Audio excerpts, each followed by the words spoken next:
Hello everyone स्वागत करुच्ची YouTube channel Odisha study hub रे।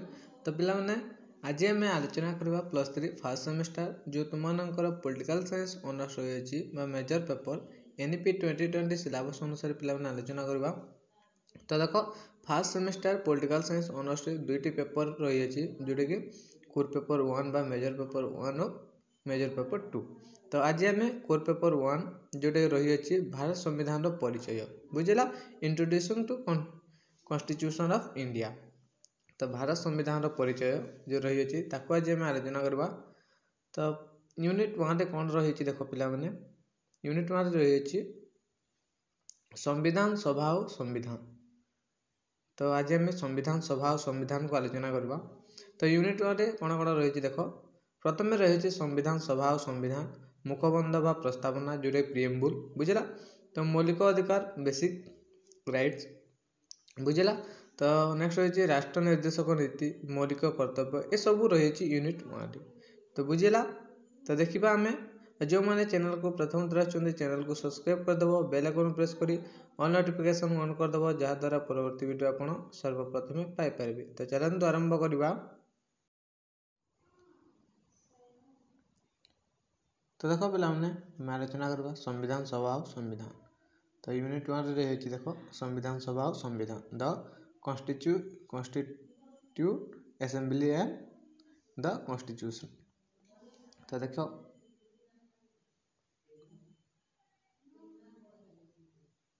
पे संविधान होची गोटे राष्ट्र राजनैतिक जन्म प्रतीका बा जातक।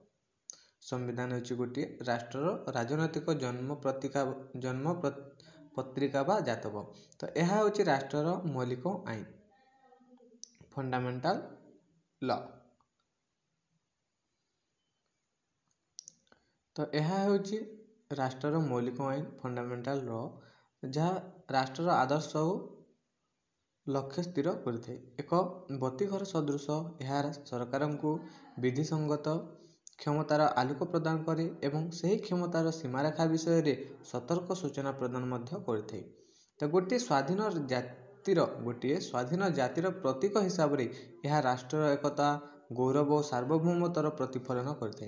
आक्षरिक अर्थ रे विधान मानकर समाहार को बुझाउଥିବା संविधान गोटे राष्ट्र परिचय पत्र आइडेंटिटी कार्ड बा पथ प्रदर्शक रूप परिगणित होता है। तो संविधान होची राष्ट्र दर्पण सदृश संविधान होची राष्ट्र दर्पण सदृश। तो बुझेगा। तो देखा आम संविधान प्रणयन सभा। तो देख संविधान केतेक मौलिक आईन रो एकत्र पंजीकरण को बुझाए जहाँ गोटे राष्ट्र सरकार संगठन और कार्यकारिता को नियंत्रण करते।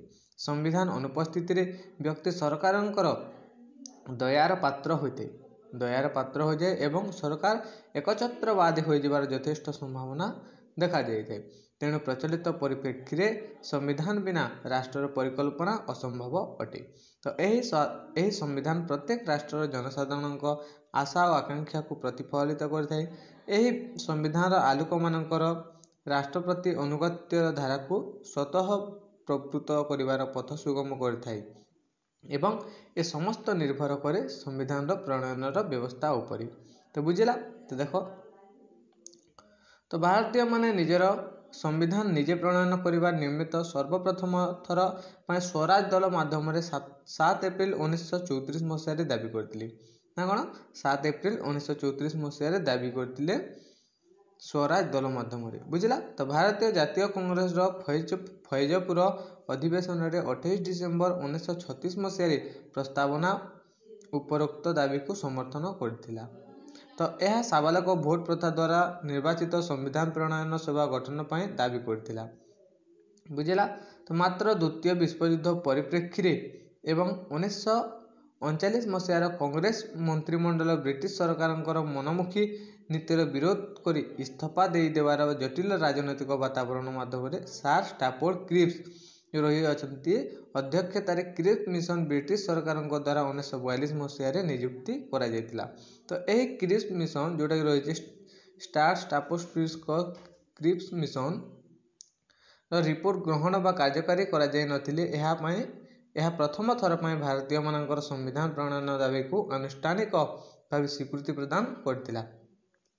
ତ ପୁନଶ୍ଚ ଦେଖିବା ଆମେ କ୍ୟାବିନେଟ୍ ମିଶନ ଯେଉଁଟା 1946 ମସିହାରେ ଭାରତୀୟମାନଙ୍କର ଉପରୋକ୍ତ ଦାବି ପ୍ରତି ସେମାନଙ୍କର ଦୃଢ଼ ସମ୍ମତି ପ୍ରଦାନ କରିଥିଲା। ଯଦିଓ ସମ୍ବିଧାନ ପ୍ରଣୟନ ସଭାଟି ଏହି ସଭା ଶବ୍ଦଟି ଉକ୍ତ ରିପୋର୍ଟରେ ପ୍ରୟୋଗ କରାଯାଇନଥିଲା, ଏହି ଶବ୍ଦଟି ଭାରତୀୟ ସ୍ୱାଧୀନତା ଆଇନ 1947ର 8ମ ଉପାଧାରରେ ଯୋଗ କରାଗଲା। ତ ଏବେ ଆମେ ଦେଖିବା ଗଠନ, ଯେଉଁଟାକି ଫର୍ମେସନ୍ ଅର୍ କମ୍ପୋଜିସନ୍। ତ ଦେଖିବା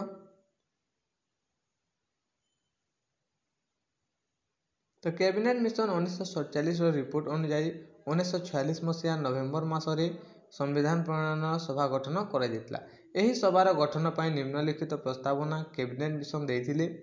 ତ ତାର ଗଠନ ରହିଛି ଦେଖ, ପ୍ରଥମେ ରହିଛି ସଭାର ମୋଟ ସଭ୍ୟ ସଂଖ୍ୟା 389 ହେବ। ଏହା ମଧ୍ୟରୁ 292 ଜଣ ବ୍ରିଟିଶ ପ୍ରଦେଶମାନଙ୍କରୁ ରହିଥିବେ ଏବଂ 4 ଜଣ ମୁଖ୍ୟ କମିଶନର ପ୍ରଦେଶମାନଙ୍କରୁ ଏବଂ 93 ଜଣ ଭାରତୀୟ ପ୍ରାଦେଶିକ ରାଜ୍ୟମାନଙ୍କର ପ୍ରତିନିଧିତ୍ୱ କରିଥିବେ। ତ ନେକ୍ସଟ ରହିଛି ପ୍ରତ୍ୟେକ ପ୍ରଦେଶକୁ ଜନସଂଖ୍ୟା ଅନୁପାତରେ ସମ୍ବିଧାନ ପ୍ରଣୟନ କକ୍ଷରେ ପ୍ରତିନିଧିତ୍ୱ ସୁଯୋଗ ଦିଆଯାଇଥିବ। ପ୍ରତି ଏକ ନିୟୁତ ଜନସଂଖ୍ୟା ପାଇଁ ଜଣେ ପ୍ରତିନିଧି ରହିଅଛନ୍ତି। ତ ଏଇଟା ତାର ଗଠନ ରହିଛି, ଦେଖିନେବ ପିଲାମାନେ। ତ ଏଇଟା ଦେଖ କ୍ରିଏସନ୍ ମାନ୍ୟ। ତ ନେକ୍ସଟ ରହିଛି ଦେଖ, ଏଇଟା ନିର୍ବାଚନଙ୍କ ଶ୍ରେଣୀ, କ୍ଲାସିଫିକେସନ୍ ଅଫ୍ ଇଲେକ୍ଟୋରେଟ୍। ତ ଦେଖ ନିର୍ବାଚକମାନଙ୍କୁ ସମ୍ପ୍ରଦାୟିତ ଭିତ୍ତିରେ 3 ଭାଗରେ ବିଭକ୍ତ କରାଯାଇଥିଲା, ଯଥା ସାଧାରଣ, ଯେଉଁଟାକି 210ଟି ସ୍ଥାନ ରହିଥିଲା। ତ ଏହି ଶ୍ରେଣୀରେ ହିନ୍ଦୁ, ଖ୍ରୀଷ୍ଟିଆନ, ଆଙ୍ଗ୍ଲୋ ଭାରତୀୟ ଓ ଭାରତୀୟ ଖ୍ରୀଷ୍ଟିଆନ ମାନେ ଅନ୍ତର୍ଭୁକ୍ତ ରହିଥିଲେ। ତ ଦ୍ୱିତୀୟ ପର୍ଯ୍ୟାୟରେ କ'ଣ ରହିଥିଲା, ମୁସଲମାନ, ଯେଉଁଟାକି 78 ଜଣ ସ୍ଥାନ ରହିଥିଲା। ଓ 3 ନମ୍ବର ରହିଛି ଶିଖ, ଯେଉଁଟାକି କେବଳ ପଞ୍ଜାବ ମାନେ ରହିଥିଲେ। ଆଉ ଗୋଟେ ଅଛି 4 ନମ୍ବର ସ୍ଥାନ ମୋଟ ଜନସଂଖ୍ୟା, ଯେଉଁଟାକି ବ୍ରିଟିଶ ଶାସନାଧୀନ ରାଜ୍ୟମାନଙ୍କରୁ ରହିଥିଲା। ଆଉ 292, ତ ବୁଝିଲା, ବ୍ରିଟିଶ ଶାସନାଧୀନ ରାଜ୍ୟମାନଙ୍କରୁ 292। ତ ଏଇଟା ଥିଲା ତମର +3 first semester political science honours core paper 1ର ୟୁନିଟ୍ 1, ବୁଝିଲା। ତ ନେକ୍ସଟ କ୍ଲାସରେ ଆମେ ଏଥର 1 ମାର୍କ ସର୍ଟ କ୍ୱେଶ୍ଚନକୁ ଆଲୋଚନା କରିବା। ତ ଭିଡ଼ିଓଟି ଭଲ ଲାଗିଥିଲେ ଭିଡ଼ିଓଟି ଲାଇକ୍ କରିଦେବ, କମେଣ୍ଟ କରିଦେବ ଓ ତୁମ ସାଙ୍ଗସାଥିମାନଙ୍କୁ ସେୟାର କରିଦେବ, ଯାହାଦ୍ୱାରା ସେମାନେ ମଧ୍ୟ ଉପକୃତ ହୋଇପାରିବେ। ଧନ୍ୟବାଦ।